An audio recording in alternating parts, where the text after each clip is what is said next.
Iran Israel మధ్య దశాబ్దాలుగా తెరచాటున సాగుతున్న షాడో వార్ ఇప్పుడు ఓపెన్ గా యుద్ధంలోకి మారింది. ఒకప్పుడు మిత్ర దేశాలుగా ఉన్న ఇరాన్ ఇజ్రాయెల్ నేడు భద్ర శత్రువులాగా మారాయి. అసలు ఈ రెండు దేశాల మధ్య సమస్య ఎక్కడ మొదలైంది? అగ్రరాజ్యమైన అమెరికా ఈ గొడవలోకి ఎందుకు దిగాల్సి వచ్చిందో చూద్దాం.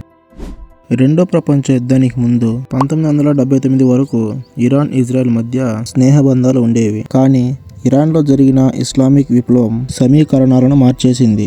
ఇరాన్లో రాజు మహమ్మద్ రిజా షా పహ్లవి అమెరికా మద్దతుతో దేశాధినేత పీఠాన్ని చేజిక్కించుకోవాలని ప్రయత్నించారు. ఇది సాంప్రదాయ ముస్లిం మత పెద్దలకు నచ్చలేదు. షా తన రహస్య పోలీసు బృందంతో ఎవరైతే తనకు వ్యతిరేకంగా మాట్లాడతారో వారందరినీ పోలీసుల సాయంతో మాయం చేసేవాడు. దాంతో ప్రజలకు అసంతృప్తి పెరిగింది. దేశంలో చమురు సంపద పెరిగినప్పటికీ అది సామాన్య ప్రజలకు చేరడం లేదని, కేవలం అధికారులకే లాభం చేకూరుతుందని ప్రజలు కోపంతో వ్యక్తం చేశారు. ప్రజాస్వామ్యబద్ధంగా ఎన్నికైన ప్రధాని మోసాద్దెగ్ను అతను తొలగించి అతని స్థానంలో షాను ప్రధానిని చేయాలనుకుంది అమెరికా. దాన్ని ఇరాన్ ప్రజలు తీవ్రంగా వ్యతిరేకించారు. షాను ప్రధానిని చేయకూడదని చాలా విప్లవం జరిగాయి. ఆ విప్లవానికి ప్రధాన నాయకుడు అలీ ఖమేనీ షా విధానాలను విమర్శించినందుకు ఆయనను 1964లో దేశం నుంచే వెలివేశారు. ఖమేనీ ఫ్రాన్స్ లో ఉంటూ ఆడియో క్యాసెట్ల ద్వారా ప్రజలకు ప్రసంగాలు పంపేవారు. 1978లో దేశవ్యాప్తంగా భారీ నిరసనలు మొదలయ్యాయి. నిరసనలు చేస్తున్నందుకు సైన్యం ప్రజలపై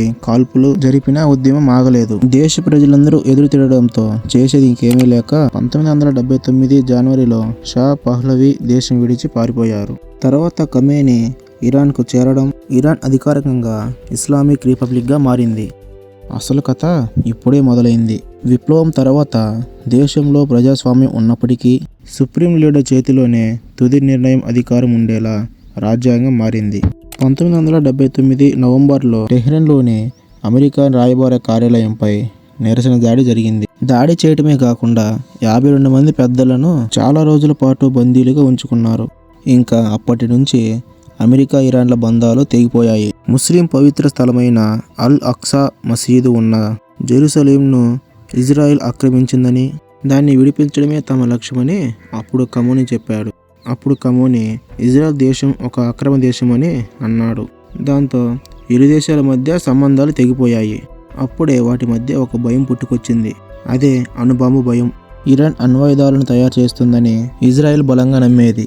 ఇరాన్ చేతిలో అణుబాంబు ఉంటే తమకే ప్రమాదమని భావించిన ఇజ్రాయెల్ గతంలోనే ఇరాన్ శాస్త్రవేత్తలను, అణు కేంద్రాలను లక్ష్యంగా చేసుకుని దాడులు చేసింది. అది అంతా సరే, అసలు అమెరికా మధ్యలోకి ఎందుకు వచ్చిందో తెలుసా? ఇజ్రాయెల్ అమెరికా అత్యంత నమ్మకమైన దేశాలు. అయితే అమెరికా కేవలం స్నేహం కోసం మాత్రమే కాదు, దీని వెనుక పెద్ద రాజకీయ కుట్రనే ఉంది. మొదటిది చమురు. ఇరాన్ ప్రపంచానికి చమురు సరఫరా చేసే మార్గాన్ని మూసివేస్తే ప్రపంచ ఆర్థిక వ్యవస్థ కుప్పకూలుతుంది. దీన్ని అడ్డుకోవడం అమెరికాకు కీలకం. రెండోది ప్రాంతీయ ఆధిపత్యం. ఇరాన్ విస్తరణవాదాన్ని అడ్డుకోకపోతే సౌదీ అరేబియా వంటి ఇతర అరబ్ మిత్ర దేశాల భద్రత ప్రమాదంలో పడుతుంది. మూడోది అణ్వాయుధాల నియంత్రణ. ఇరాన్ అణు సామర్థ్యం సాధిస్తే పశ్చిమాసియాలో అణ్వాయుధాల పోటీ మొదలవుతుంది. అందుకే అమెరికా అధ్యక్షుడు ట్రంప్ ప్రభుత్వం ఇరాన్పై కఠిన ఆంక్షలు విధిస్తుంది. అమెరికా ఇదంతా చేయడమే కాకుండా ఇరాన్లో జరుగుతున్న భారీ దాడులకు గల కారణం కూడా అమెరికానే. ఈ యుద్ధం కేవలం రెండు దేశాల మధ్య భూభాగం కోసం జరిగేది కాదు, ప్రాంతీయ ఆధిపత్యానికి మరియు భవిష్యత్తు అణు భద్రత మధ్య జరుగుతున్న పోరాటమని కొందరు చెబుతున్నారు.